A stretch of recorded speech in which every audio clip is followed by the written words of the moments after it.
શ્રદ્ધા મનુષ્યનું સંપૂર્ણ અસ્તિત્વ છે. શ્રી કૃષ્ણે તો ત્યાં સુધી કહી દીધું, શ્રદ્ધામયોયમ પુરુષઃ, એટલે કે માનવીનું વ્યક્તિત્વ, માનવીની પૂરેપૂરી વૈયક્તિકતા. અને એટલા માટે શ્રદ્ધા એમ કહીશું તો પણ છતાં પ્રચલિત રૂપમાં શ્રદ્ધા વિશે જે વિચારીએ છીએ તે એ છે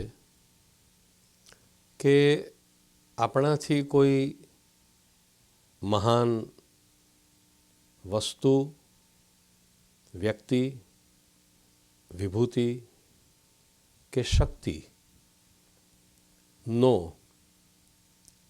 અસાધારણ ગુણ, અસાધારણ બળ, સામર્થ્ય, શક્તિનો સ્વીકાર એ શ્રદ્ધા છે. આપણાથી ઉપર રહેલું કોઈ પરમ તત્વ, એ પરમ તત્વ આપણા કરતાં ઘણું વધારે સમર્થ છે અને એની સમર્થતા આપણને ભયભીત કરનારી નથી. એની સમર્થતા આપણને છિન્ન ભિન્ન કરનારી નથી, બરબાદ કરનારી નથી, પરંતુ આપણને સહાય કરનારી છે. એ ભાવના હૃદયમાં જાગે, એનું નામ શ્રદ્ધા છે. સાધારણ રીતે કોઈ મહાશક્તિને આપણે જ્યારે અનુભવીએ તો એની મહાનતા આપણને ભયભીત કરે છે. એની મહાનતા આપણને છિન્ન ભિન્ન તો નહીં કરી નાખે ને, આપણો વિનાશ તો નહીં કરી દે ને. તો મહાન તત્વ પ્રત્યે, મહાતત્વ પ્રત્યે, મહાવિભૂતિ પ્રત્યે, પરમ સત્તા પ્રત્યે, અથવા આપણા કરતાં કંઈક પણ અસાધારણ જેનામાં છે એ વ્યક્તિ કે તત્વ પ્રત્યે આનંદપૂર્વકની એની સ્વીકૃતિ એ શ્રદ્ધા છે. અને એ શ્રદ્ધાનું બળ મનુષ્યને પણ બળવાન બનાવી દે છે. પણ શરત આ છે કે કોઈ મહાશક્તિથી ભયભીત થઈને કરેલો એનો સ્વીકાર નહીં, પણ એ મહાસત્તા, એ મહાશક્તિનો આનંદપૂર્વક, સાહિત્યકારો એને આનંદપૂર્વકનો સ્વીકાર કહે છે. હું ભક્તિના સંદર્ભમાં કહું તો એમ કહી શકું કે પ્રેમપૂર્વકનો સ્વીકાર. પરમ તત્વનો, એ પરમ તત્વ છે એવું જાણ્યા પછી એનાથી કેવળ પ્રભાવિત થઈને નહીં, પરંતુ એનો પ્રેમમય, પ્રેમાળ સ્વીકાર, એના પ્રત્યેનો પ્રેમાળ અહોભાવ, એ શ્રદ્ધા છે. અને એ શ્રદ્ધા સાચે જ આપણને આનંદમય બનાવે છે. શ્રદ્ધા અને તર્ક વચ્ચેનો ભેદ અને શ્રદ્ધા, વિશ્વાસ અને માન્યતા વચ્ચેનો ભેદ. પહેલાં આપણે શ્રદ્ધા, વિશ્વાસ અને માન્યતાનો વિચાર કરીએ. માન્યતા એ ઘણે ભાગે પારંપરિક હોઈ શકે, કેટલીક વાર વ્યક્તિગત પણ હોઈ શકે. માન્યતા એ બહુ જ ઉપરની વસ્તુ છે, માનવીના વ્યક્તિત્વની સૌથી ઉપરની સપાટી. અને એટલા માટે ગઈકાલની માન્યતા આજે બદલાઈ શકે છે. આજની માન્યતા એક ક્ષણ પછી આજે જે માનીએ છીએ બીજી ક્ષણે આપણે બદલવું પડે.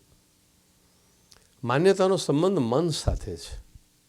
મન જે માને એ માન્યતા. ગાલિબને કોઈએ પૂછ્યું कि कल तो आप ऐसा कहते थे और आज ऐसा कहते हैं, ऐसा क्यों? तो गालिब जवाब आप्यो, ख्याल है, बदल भी सकता है.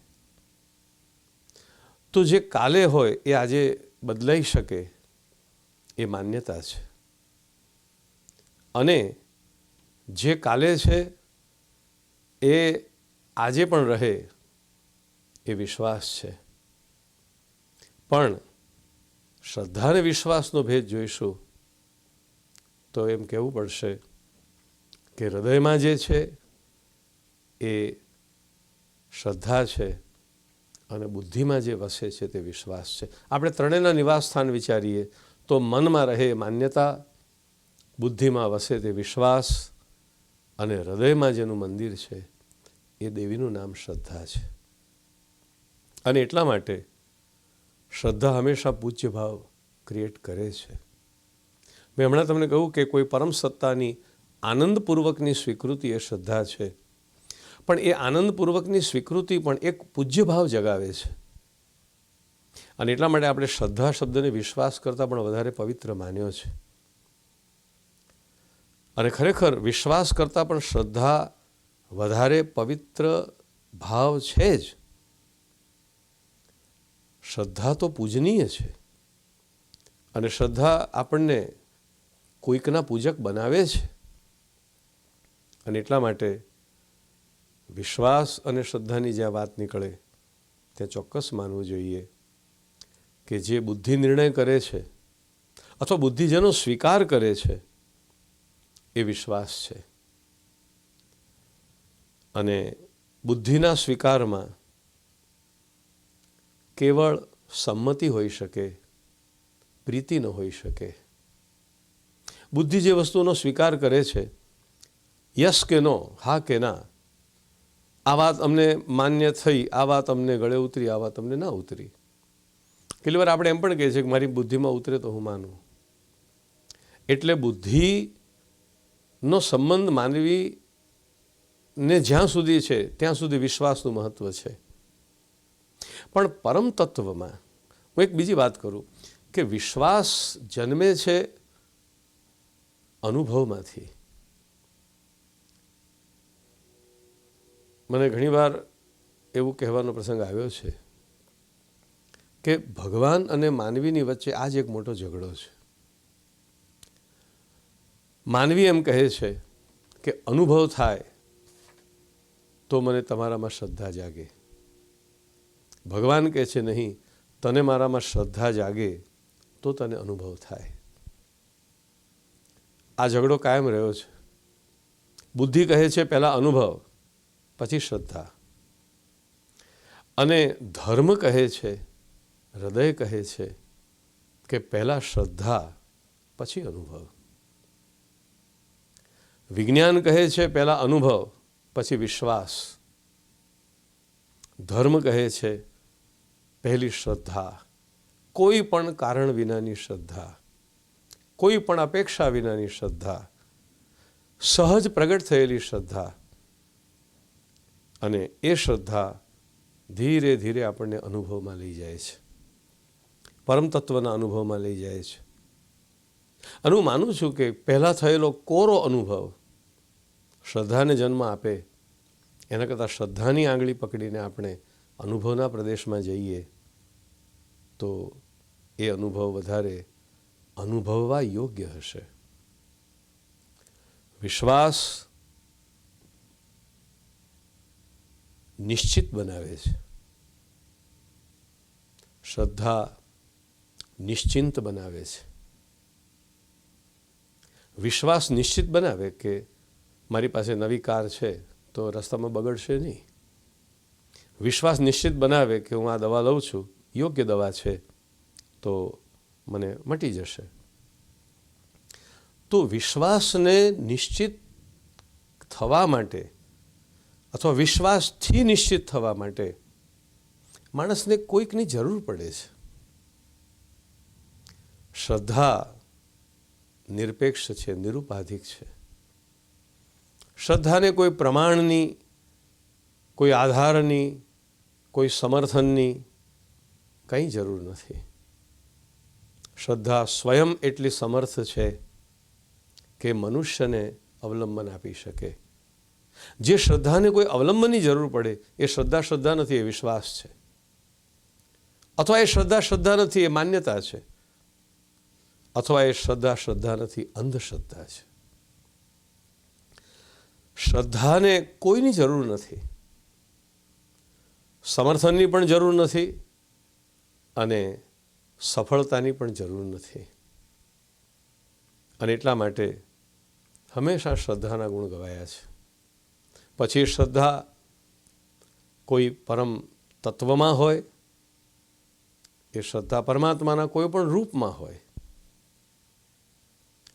રામાયણમાં શિવને વિશ્વાસ કહ્યા અને પાર્વતીને શ્રદ્ધા કહી. વિશ્વાસ પિતા છે અને શ્રદ્ધા માતા છે. જો ને આપણે એને વ્યાકરણની દ્રષ્ટિએ પણ વિશ્વાસને પુલ્લિંગ નામ આપ્યું, શ્રદ્ધાને આપણે સ્ત્રીલિંગ નામ આપ્યું. વિશ્વાસ પિતા છે, પિતા પોષણ કરે, પણ પ્રેમ તો માં આપે. અને એટલા જ માટે મેં હું કહ્યું તો હું ફરીથી કહું છું કે વિશ્વાસ માનવીને નિશ્ચિત બનાવે છે, શ્રદ્ધા માનવીને નિશ્ચિંત બનાવે છે. વિશ્વાસ એ પિતાનો ખભો છે, શ્રદ્ધા એ માનો ખોળો છે. અને એટલા જ માટે શ્રદ્ધા અને વિશ્વાસ બંનેની આવશ્યકતા છે. પણ કદાચ બેમાંથી એકનો જ આશ્રય લેવાનો પ્રસંગ આવે તો શ્રદ્ધા મુખ્ય છે. અને એટલા માટે બીજું, વિશ્વાસનો આધાર બુદ્ધિ હોવાથી બુદ્ધિ સંકલ્પ વિકલ્પાત્મક છે અને તેથી વિશ્વાસમાં પણ ક્યારેક પરિવર્તન આવી શકે છે. એટલા માટે વિશ્વાસ પણ ક્યારેક ડગી શકે છે. વિશ્વાસ કદાચ ડરી પણ શકે. પણ શ્રદ્ધા, લોકો અંધશ્રદ્ધા શબ્દ વાપરે છે. મારી દ્રષ્ટિએ તો અંધશ્રદ્ધા શબ્દ જ ખોટો છે. શ્રદ્ધા અંધ નથી હોતી, પણ શ્રદ્ધાની પાસે પોતાની એક જુદી જ દ્રષ્ટિ હોય છે.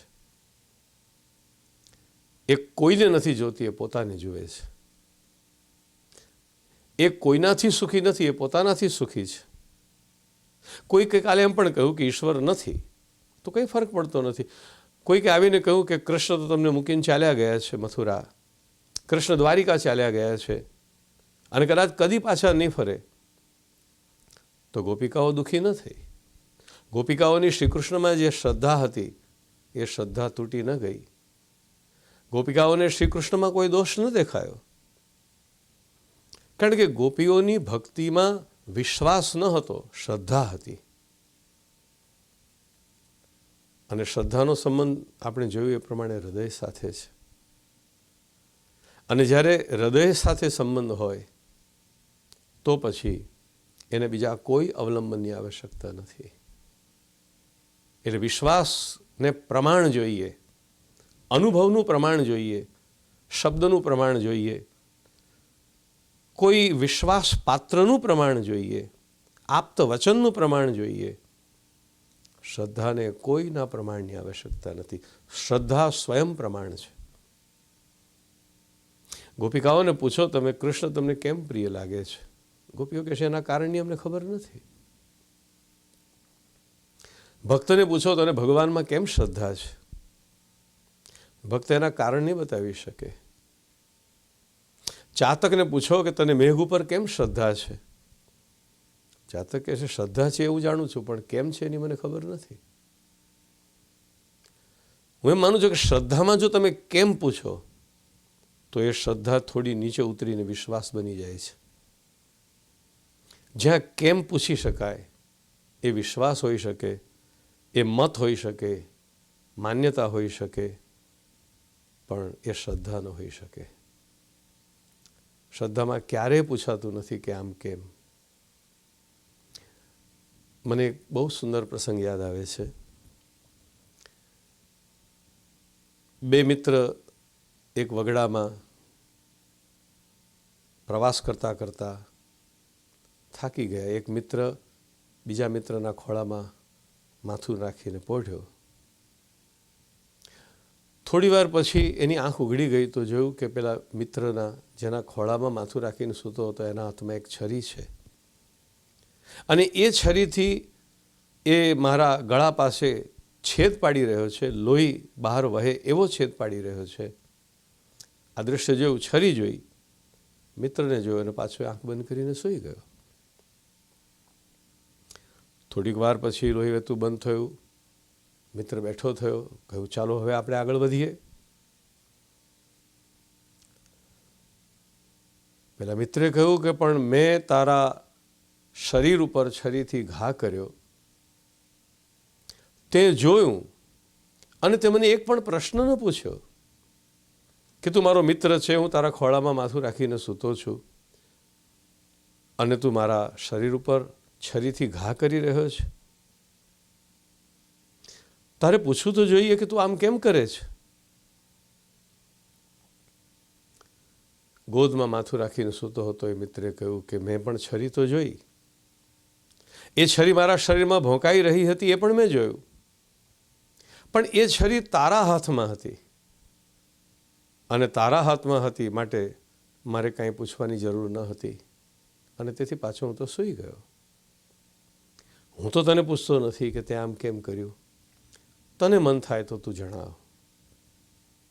પેલા મિત્રે કહ્યું કે તું સૂતો હતો ત્યારે એક સર્પ આવ્યો, હું એને દૂર ભગાડું છતાંય તને કરડવાનો પ્રયત્ન કરે, હું એને દૂર ભગાડું છતાં એને કરડવાનો પ્રયત્ન કરે. પછી મેં એ સર્પને પૂછ્યું કે ભાઈ તને આની સાથે શું વેર છે. એણે કીધું કે આગલા જન્મમાં આણે મને મારી નાખ્યો હતો. તારા ખોળામાં જે મિત્ર સૂતો છે એણે આગલા જન્મમાં મારી હત્યા કરી હતી અને તેથી હું એનું વેર લેવા આવ્યો છું. મેં સર્પને બહુ સમજાવ્યો કે આગલા જન્મનું વેર યાદ રાખીને આ જન્મમાં એવી ક્રૂરતા કરવાની જરૂર નથી. તો એ ન માન્યો. તો મેં એને છેવટે એટલું સમજાવ્યું કે લે હું એના શરીરમાંથી થોડું લોહી તને કાઢી આપું, તું એ લોહી પીને તારા વેરની આગને શાંત કર, પણ મારા મિત્રને કરડીશ નહીં. છેવટે સર્પ માન્યો, અને એટલા માટે મેં તારા શરીરમાં ઘા કરી અને થોડું લોહી બહાર કાઢી અને સર્પને શાંત કરી, તૃપ્ત કરીને અહીંથી વિદાય આપી. પણ તે મને પૂછ્યું કેમ નહીં? મિત્રે કહ્યું એ જ કારણે કે છરી તારા હાથમાં હતી, અને જો તારા હાથમાં રહેલી છરી મને કોઈ ઘા પણ કરતી હશે તો એ મારા મંગલ માટે, મારા રક્ષણ માટે, મારા કલ્યાણ માટે કરતી હશે, અને તેથી મારે આમ કેમ એમ પૂછવાની પણ જરૂર ન લાગી. મને લાગે છે કે આપણને પણ પરમાત્મા, કારણ કે પરમાત્મા પણ આપણો પરમ મિત્ર છે, આપણે પણ પરમાત્માના ખોળામાં માથું રાખીને સૂતા છીએ, આપણું જીવન જીવી રહ્યા છીએ. અને ક્યારેક આપણને એમ લાગે કે પરમાત્મા એના હાથમાં છરી લઈ, દુઃખની કટાર લઈ અને કદાચ આપણને કોતરી રહ્યો છે, તો આપણે પણ એને પૂછવાની જરૂર નથી કે તું આમ શા માટે કરી રહ્યો છે. જેમ એક મિત્રની શ્રદ્ધા બીજા મિત્રને કેમ આમ પૂછતી નથી, એમ એક ભક્તની શ્રદ્ધા ભગવાનને પણ આમ કેમ એ પૂછતી નથી. અને તેથી શ્રદ્ધાને ખુલાસાઓ ન હોય, શ્રદ્ધાને સમાધાન ન હોય, શ્રદ્ધાને સમર્થન ન હોય. શ્રદ્ધા સ્વયં સમર્થ છે. શ્રદ્ધા અને તર્ક વચ્ચેનો ભેદભાવ શું? એમ કહેવું તો કહી શકાય કે તર્ક પૃથક્કરણ કરનારી વસ્તુ છે. તર્ક કાતર છે. કાતરને ઉલટાવીએ તો તર્ક થઈ જાય. તર્ક કાતર છે અને શ્રદ્ધા એ સોય દોરો છે. કાતર કાપે છે, તર્કનું કામ છે પૃથક્કરણ કરવું, વિભાજન કરવું, વિશ્લેષણ કરવું, અને શ્રદ્ધા એ બધું જ વિભાજિત, વિઘટિત ને પાછું સંકલિત કરવું તે છે. કોઈ પણ માનવી ક્યારેય પણ તર્કથી સત્ય સુધી નહીં પહોંચી શકે. તર્ક તો માનવીને પરમાત્મા કરતાં દૂર દૂર લઈ જશે, અને પરમાત્માનું સ્વરૂપ તો તર્કાતીત છે.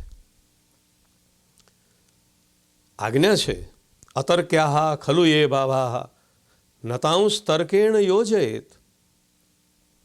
પરમાત્માના જે દિવ્ય ભાવો છે, પરમાત્માના સ્વરૂપમાં જે દિવ્યતા છે, અલૌકિકતા છે, એ તર્ક વડે કદી નહીં સમજાય. તર્કને તો વિશ્લેષણ કરતા આવડે, અને શ્રદ્ધા ભગવાન સાથે વિશ્લેષ નથી, ભગવાન સાથે આશ્લેષ છે. શ્રદ્ધા ભગવાન સાથે ભક્તોનું આલિંગન છે. અને એટલા માટે ભક્તો તો તર્કથી હંમેશા દૂર રહે છે. જેમ દૂધની અંદર કોઈ લીંબુ નીચોવે અને દૂધ ફાટી જાય, એમ શ્રદ્ધાના અમૃતમાં જો કોઈ તર્કનું એક વિષ બિંદુ પણ નીચોવીને નાખી દે તો એ શ્રદ્ધા ન રહે. તર્કનો સંબંધ સમર્પણ સાથે નથી, તર્કનો સંબંધ સમજૂતી સાથે છે. તર્ક કદાચ જ્ઞાન માર્ગનું શસ્ત્ર છે, ભક્તિ શ્રદ્ધા સાથે સંબંધ ધરાવે છે. અને એટલા માટે ક્યાંય કોઈ જગ્યાએ તર્કથી કોઈને કંઈ મળ્યું નથી.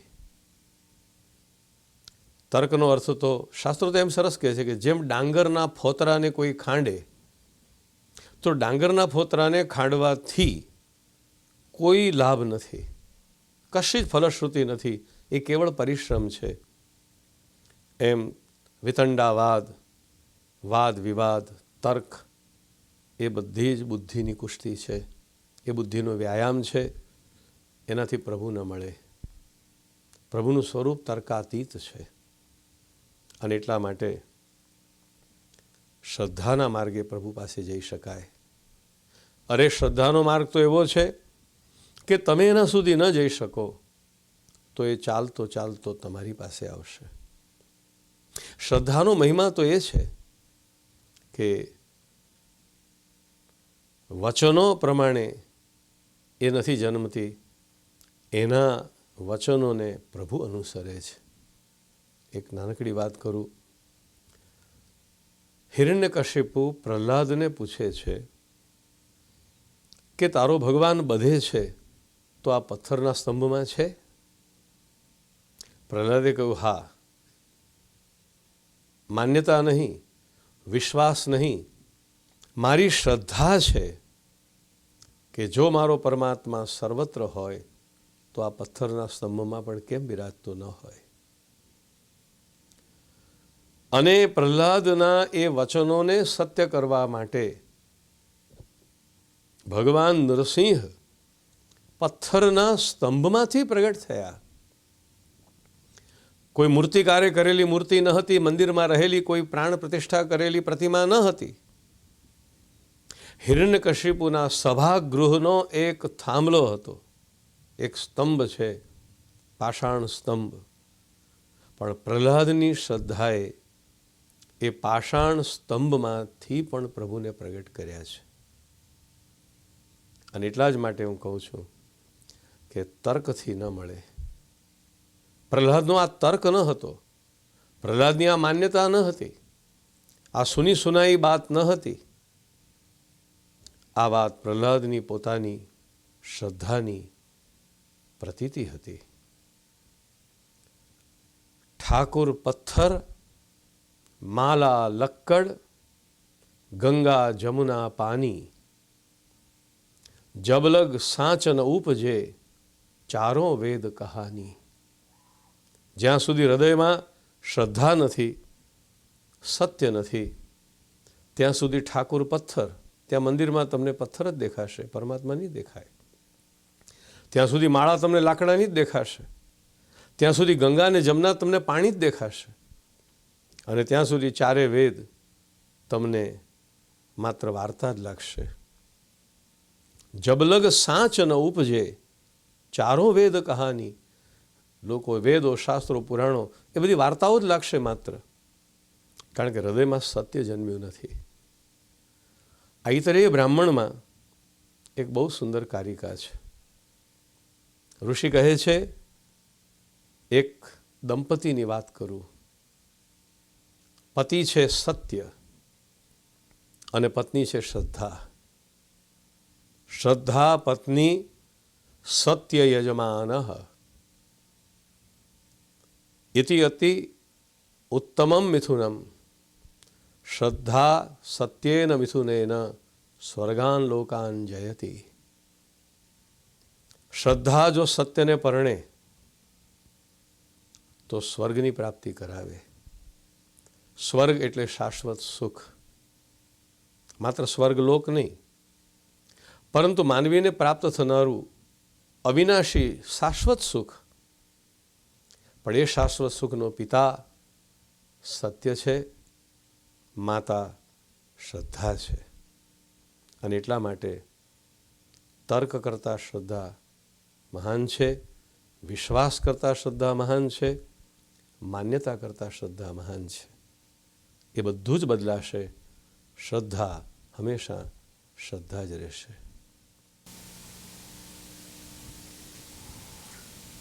શ્રદ્ધાનો ઉદ્ભવ શાને આભારી, આંતરિક કે બાહ્ય પરિબળો કે બંને? ક્યારેક બેમાંથી એક અને ક્યારેક બંને. શ્રદ્ધા જન્મે છે શ્રદ્ધાળુ હૃદયમાંથી. શ્રદ્ધાનો જન્મ કોઈ આકસ્મિક ઘટના નથી. જ્યાં સુધી માનવીનું હૃદય શ્રદ્ધાને જન્મ આપવા યોગ્ય ન બને ત્યાં સુધી એના હૃદયમાંથી શ્રદ્ધા નથી જન્મતી.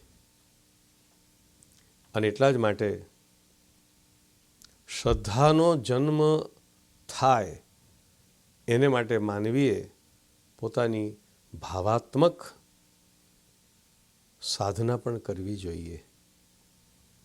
જેમ વિશેષ સંજોગોમાં જ ભગવત પ્રાગટ્ય થાય છે, એમ વિશેષ વ્યક્તિના હૃદયમાં વિશેષ પરિસ્થિતિમાં શ્રદ્ધા જન્મે છે, શ્રદ્ધાનો અવતાર થાય છે.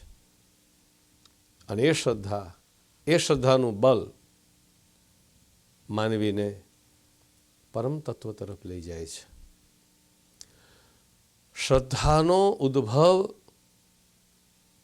મનુષ્યની સાત્વિકતા પણ માંગી લે છે. જેમ વસુદેવ અને દેવકીથી કૃષ્ણ જન્મે છે, અને વસુદેવ અને દેવકી બંનેના નામમાં દેવ શબ્દ છે, એમ શ્રદ્ધા એવા જ હૃદયમાંથી જન્મે છે કે જે હૃદયમાં બૌદ્ધિકતા સાથેનો કોઈ પ્રભાવ નથી, જે હૃદય નિર્મલ છે, નિષ્કપટ છે, સાત્વિક છે, શ્રદ્ધા જન્મવા યોગ્ય છે. એ હૃદયમાંથી શ્રદ્ધા જન્મે છે. અને એ હૃદય બધા જ શુભને સ્વીકારે છે. ગુરુના ઉપદેશથી પણ શ્રદ્ધા જન્મી શકે, પણ હૃદય એ શ્રદ્ધાને જન્મ આપવા યોગ્ય હોવું જોઈએ. શાસ્ત્ર વચનોથી શ્રદ્ધા જન્મી શકે, પણ એ હૃદય શ્રદ્ધા યોગ્ય હોવું જોઈએ. અકારણ શ્રદ્ધા જન્મી શકે છે. શ્રદ્ધાળુ હોવું એ સ્વભાવ છે. શ્રદ્ધાથી ઘણું બધું જન્મે છે, પણ શ્રદ્ધા જન્મે છે ઈશ્વર કૃપાથી. પરમાત્મા તમને શ્રદ્ધાળુ હૃદય આપશે તો ક્યાંકથી પણ શ્રદ્ધાનો જન્મ થઈ જશે. કોઈક નિમિત્તથી પણ શ્રદ્ધાનો જન્મ થઈ શકે. એટલે હું માનું છું કે માણસે શ્રદ્ધાળુ બનવું વધારે મહત્વનું છે. અને શ્રદ્ધાળુ બનશે તો એના હૃદયમાં શ્રદ્ધાનો જન્મ થઈ જશે. મેં નાનપણમાં એક સરસ કથા સાંભળી હતી. એક મહારાજ રામાયણની કથા કરતા, દૂધ વેચનારી કથા સાંભળતી. કથામાં એક દિવસ એવો પ્રસંગ આવ્યો કે રામ નામ બોલવાથી વાનરો સમુદ્રને તરી ગયા. આ સીધી સાદી સ્ત્રી, એને થયું કે આ વાત તો બહુ સારી, ચલો ને હું પણ પ્રયોગ કરું. હું રોજ નદી પાર કરીને આવું છું અને મારે 2 પૈસા જવાના અને 2 પૈસા પાછા આવવાના આપવા પડે છે, તો બચી જશે. એ તો ગઈ અને એણે રામ રામ બોલતા પૂર્ણ શ્રદ્ધાથી નદીના જલ ઉપર પગ મૂક્યો અને ન ડૂબી. પછી તો આ રોજનો ક્રમ થઈ ગયો. નદી ઉપર રોજ ચાલીને જાય, રામ રામ બોલતા બોલતા ચાલીને પાછી આવે. કથાના છેલ્લા દિવસે એણે થોડા પૈસા લાવીને શાસ્ત્રીજીની પોથી ઉપર મૂક્યા અને કહ્યું, લો મહારાજ, તમારી કથાથી મને બહુ ફાયદો થયો. વક્તાએ કહ્યું કે તને શું ફાયદો થયો? તો કે હવે તો હું નાવમાં બેસતી જ નથી. તમારી કથામાં જાણ્યું એ સારું થયું કે રામ બોલવાથી ડૂબી ન જવાય. વક્તાને આશ્ચર્ય થયું. એણે કહ્યું, તું મજાક કરે છે મારી? એણે કહ્યું, તમને વિશ્વાસ નથી પડતો? ચાલો હું બતાવું. લઈ આવી વક્તાને નદીના કિનારે, અને જ્યારે રામ રામ બોલતી એ પાણી ઉપર ચાલવા લાગી. વક્તાની આંખમાં આંસુ આવી ગયા.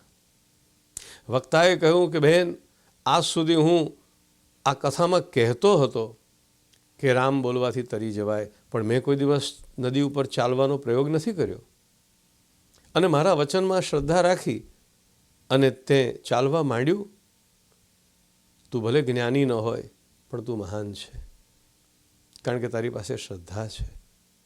હવે જો આ સ્ત્રીના હૃદયમાં શ્રદ્ધાલુતા ન હોત તો એણે તર્ક ઉઠાવ્યો હોત, એણે પ્રમાણો માંગ્યા હોત, એણે આવીને વિવાદ કર્યો હોત.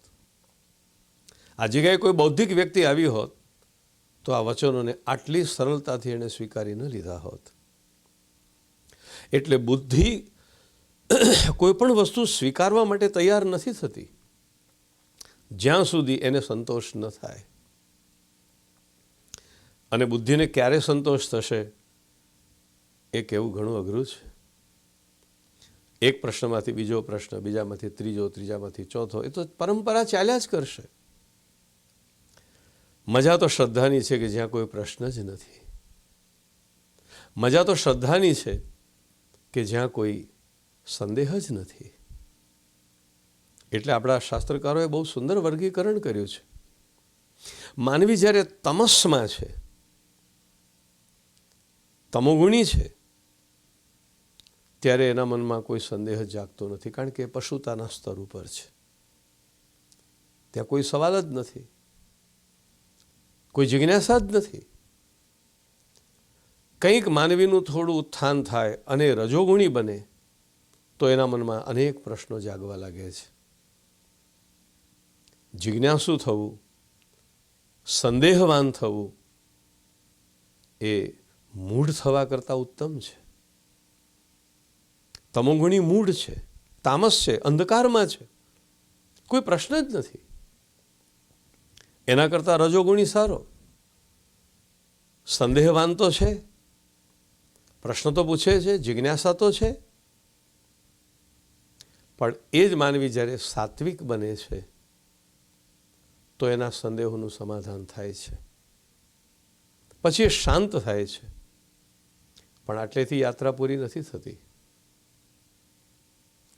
ક્યારેક એના મનમાં સાત્વિક જિજ્ઞાસા પણ જન્મે છે,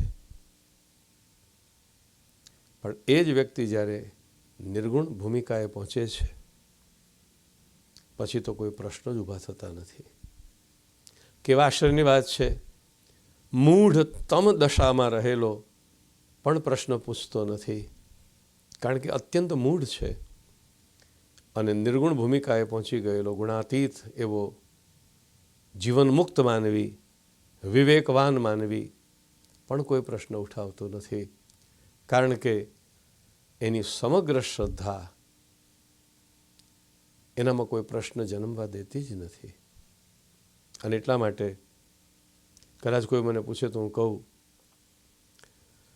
કે જગતના તમામ સંદેહનો ઉત્તર એક જ છે, અને તે શ્રદ્ધા. કદાચ સંદેહ પ્રશ્ન છે તો શ્રદ્ધા એનો સાચો ઉત્તર છે.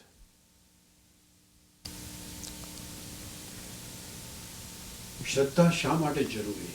એની ઉપયોગિતા શું જીવનમાં અને આધ્યાત્મિક જીવનમાં? શ્રદ્ધાનો સૌથી વધારે મહિમા કે પ્રભાવ અથવા એની જીવનોપયોગિતા તમને ભગવદ્ ગીતાના 17મા અધ્યાયમાં જોવા મળશે. શ્રી કૃષ્ણે ત્યાં અદ્ભુત નિરૂપણ કર્યું છે. શ્રી કૃષ્ણનું એમ માનવું છે કે શ્રદ્ધા એ તમારી સમગ્ર જીવન શૈલી છે. 17મો અધ્યાય આખો વાંચીએ તો સમજાશે કે જેવી શ્રદ્ધા એવો માનવી. સત્વાનુરૂપ આ શ્રદ્ધા, જેવી શ્રદ્ધા એવો સ્વભાવ. અને એટલા જ માટે એમ પણ કહી શકાય કે જે જેવો હશે તેમાં શ્રદ્ધા થશે. યો યશ શ્રદ્ધા સ એવ સહ. શ્રી કૃષ્ણ સમજાવે છે આ અધ્યાયમાં કે માનવીની ઉપાસના એટલે કે માનવી કોની ઉપાસના કરશે? સાત્વિક દેવની, રાજસ દેવની કે તામસ દેવની? એની શ્રદ્ધાને આભારી છે. માનવી કેવું અન્ન ખાશે? સાત્વિક, રજોગુણી કે તામસી? એની શ્રદ્ધાને આભારી છે. માનવી કેવો યજ્ઞ કરશે? માનવી કેવું તપ કરશે? માનવી કેવું દાન આપશે? એ એની શ્રદ્ધાને આભારી છે. ટૂંકમાં કહેવું તો કહી શકાય કે માનવી કેવું જીવન જીવશે એ એની શ્રદ્ધાને આભારી છે. શ્રદ્ધા એનો સ્વભાવ છે. અને સ્વભાવ સાત્વિક હશે તો ઉપાસના, અન્ન, આહાર, કર્મ, ચિંતન, વ્યવહાર બધું સાત્વિક બની જશે.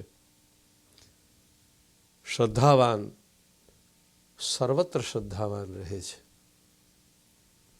જીવનની ગમે તેવી વિટંબણામાં પણ એની શ્રદ્ધાનો દીપક બુઝાતો નથી.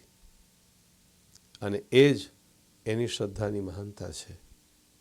એટલે જીવનમાં શ્રદ્ધાનું મહત્ત્વ એ જ છે કે શ્રદ્ધા સમગ્ર જીવન શૈલી ઘડે છે. માણસનું જીવન જેટલા વર્ષોનું હોય, પ્રભુ એને જેટલો સમય આ ધરતી ઉપર મોકલ્યો હોય એટલો સમય જો એ શ્રદ્ધાપૂર્વક જીવન જીવશે. શ્રદ્ધાના પણ પ્રકારો બતાવ્યા: આત્મશ્રદ્ધા, શાસ્ત્ર શ્રદ્ધા, ગુરુ શ્રદ્ધા અને ઈશ્વર શ્રદ્ધા. આ ચારે શ્રદ્ધા હોય એનું જીવન તો ધન્ય બની જાય.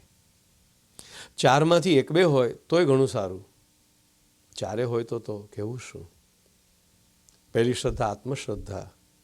મનુષ્યને પોતાનામાં શ્રદ્ધા હોય કે હું પરમાત્માનો દિવ્ય અંશ હોવાથી હું અનિશ્વર નથી, નશ્વર નથી, કાલે ભૂસાઈ જનારો કોઈ ક્ષુદ્ર અંશ નથી, પણ પરમાત્માનું જ એક અંશાત્મક રૂપ છે. એ આત્મશ્રદ્ધા બાકીની બધી શ્રદ્ધાઓને માટે એક બુનિયાદ બની રહે છે. પછી શાસ્ત્ર શ્રદ્ધા. જેણે જેણે પણ કહ્યું છે એમણે કરુણાથી કહ્યું છે, પ્રવંચનાથી નહીં પણ પ્રસાદ રૂપે કહ્યું છે. જે મહાનુભાવો થયા, જેમણે જેમણે પરમાત્માને અનુભવ્યા, એ તમામની અનુભૂતિ આપણી શ્રદ્ધાને વધારે સુદૃઢ કરે. જેમ નરેન્દ્ર સ્વામી રામકૃષ્ણ પરમહંસ પાસે જાય અને રામકૃષ્ણ પરમહંસની શ્રદ્ધા નરેન્દ્રને પણ શ્રદ્ધાવાન બનાવીને વિવેકાનંદ કરે, એમ શ્રદ્ધા એ જીવનનું બહુ મોટું પરિબળ બને છે. અને એટલા જ માટે મનુષ્યે શાસ્ત્ર શ્રદ્ધા પણ પ્રાપ્ત કરવી. પછી ગુરુ શ્રદ્ધા છે. ગુરુ શ્રદ્ધાનો અર્થ છે કે પરમાત્મા મારી પાસે પ્રથમ ગુરુ રૂપે પધાર્યા છે. ગુરુ કોઈ વ્યક્તિ નથી, પણ પરમાત્માનું જ મારી પાસે આવેલું એક પ્રત્યક્ષ રૂપ છે. પરમાત્માનો જ મારા તરફ લંબાયેલો કૃપા હસ્ત છે. અને એ ભાવનાથી એ વ્યક્તિ જ્યારે એના સદગુરુમાં શ્રદ્ધા પ્રગટ કરે છે. મને એકલવ્યની વાત બહુ ગમે છે. દ્રોણાચાર્યે એકલવ્યને શિષ્ય તરીકે સ્વીકારવા માટે ના કહી, છતાં એકલવ્યે દ્રોણને ગુરુ બનાવ્યા. અને કહેવાય છે કે માટીના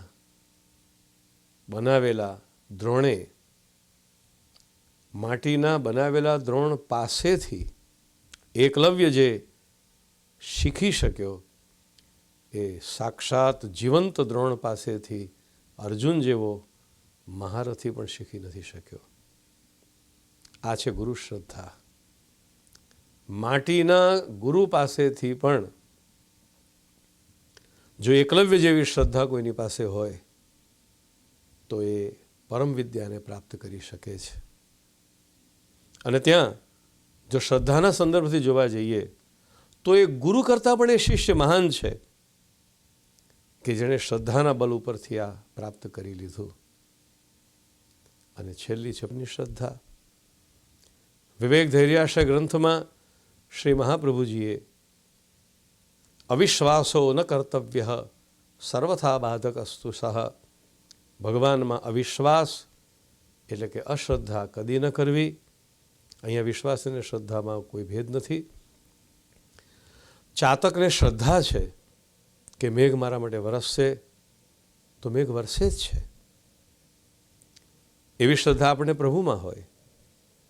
અને જેમ રાવણને બ્રહ્માસ્ત્રમાં શ્રદ્ધા ન રહી તો બ્રહ્માસ્ત્ર જેવું અસ્ત્ર પણ વિફલ થયું અને હનુમાનજી એના બંધનમાંથી મુક્ત થયા, એમ અમોઘમાં અમોઘ વસ્તુમાં પણ, પ્રબલમાં પ્રબલ વસ્તુમાં પણ જો આપણે શ્રદ્ધાહીન હઈશું, આપણી શ્રદ્ધા જો નહીં રહે તો એ સમર્થ વસ્તુ પણ અસમર્થ બની જશે. એટલે સમર્થના સામર્થ્ય કરતાં પણ શ્રદ્ધાનું સામર્થ્ય મોટું છે. શ્રદ્ધા પાત્ર કોણ સંભવી શકે?